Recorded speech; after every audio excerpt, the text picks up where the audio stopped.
Hey friends, welcome back to the channel. So I've gotten some pretty exciting book mail lately. Super excited for everything that came in.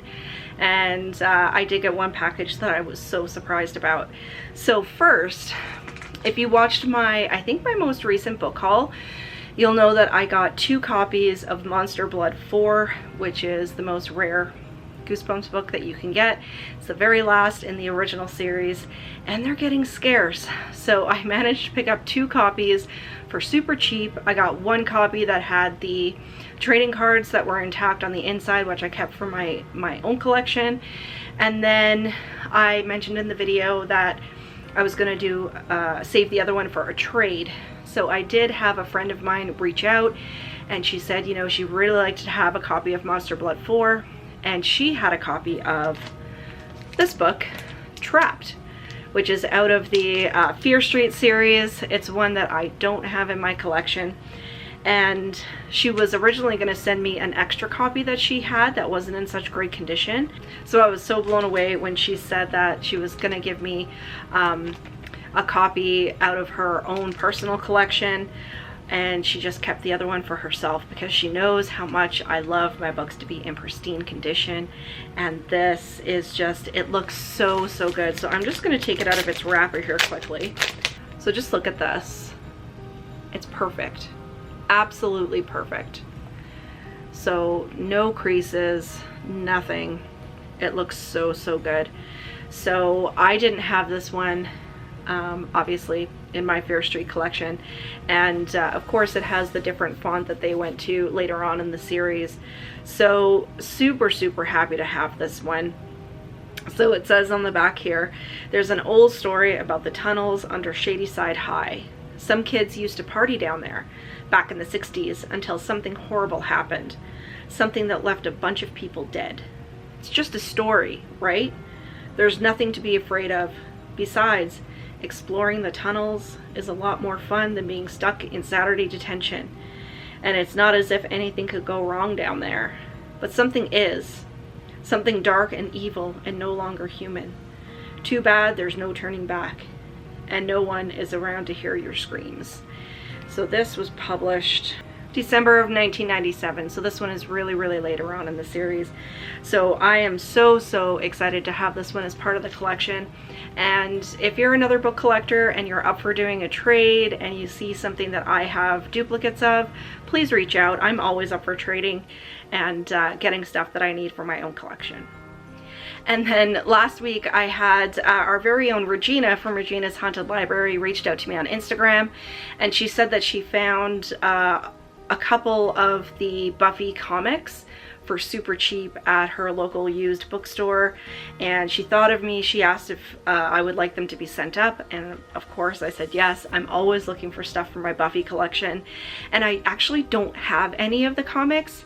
Now, here's the thing, is that even though they are from Joss Whedon, and they are considered to be, you know, a continuation of the television series, I don't consider the comics to be real true canon.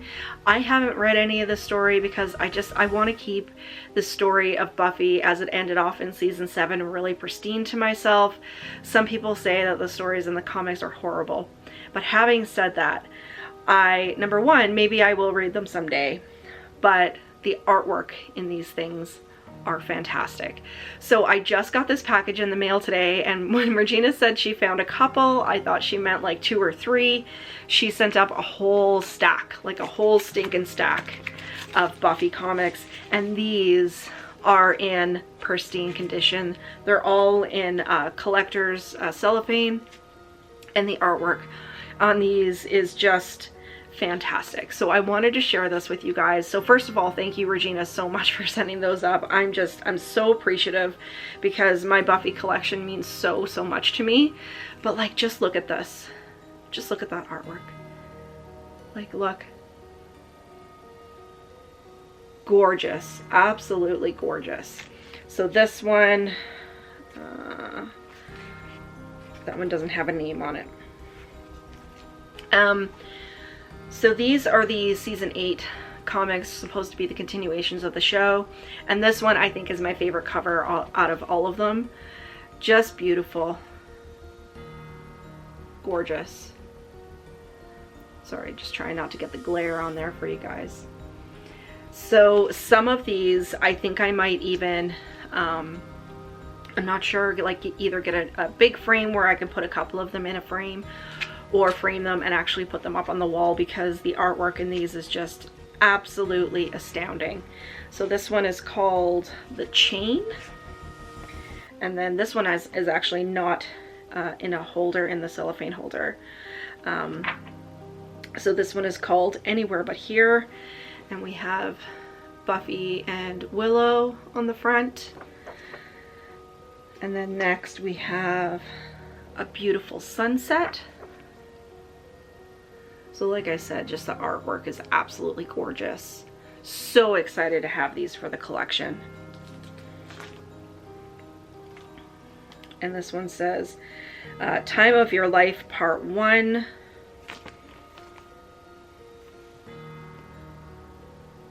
Wolves at the Gate. So this one is a really interesting cover. So we have Buffy kind of like in very Japanese clothing. So this is Wolves at the Gate Part 1. And then we have Wolves at the Gate Part 2. Hopefully you guys can see that okay there.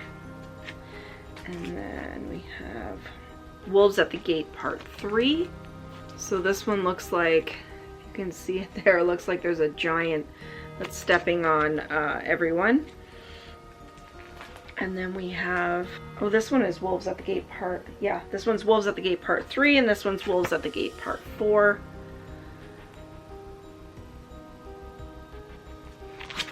And I really like the cover on this one too. So this is No Future for You. So this one has Buffy and Faith. And this is very much a Buffy outfit here. I love this.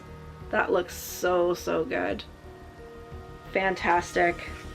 Oh, and this is one of my favorite ones as well. I'm probably going to say that for all of these. This is No Future for You Part 2. And we have Giles looking very pensive here. Isn't that beautiful? And then we have The Long Way Home Part 2. So we have Buffy and Xander on the front. Xander with his cool eye patch. This is The Long Way Home Part 3. And then this one is definitely going in a frame because Willow, okay? So this one also says The Long Way Home Part 3. So I'm wondering, I don't know how, like, at all how these comics work. So I don't know if this is an alternate cover to the same story or kind of what's going on here. But we have Willow. Look at that. That looks fantastic. So, so good. I love the look of that. And then we have The Long Way Home Part 4, and we have all three of the original characters in the front. And then we have this one, again, it says The Long Way Home Part 4 on the front. So we have Dawn, and she's holding Buffy in her hand there. So, I mean, I'm just so, so appreciative. I don't even want to take them out of the wrappers, honestly. So thank you again, Regina, for setting those up. I was just blown away. And I mean, the artwork on these, like I said, that's what I wanted these for. That's why I wanted them to be part of the collection. So my Buffy shelf down here, will do a shelf tour eventually at some point, but it's starting to get really filled up, and I love every single one of the Buffy books and comics and companions and everything that I have.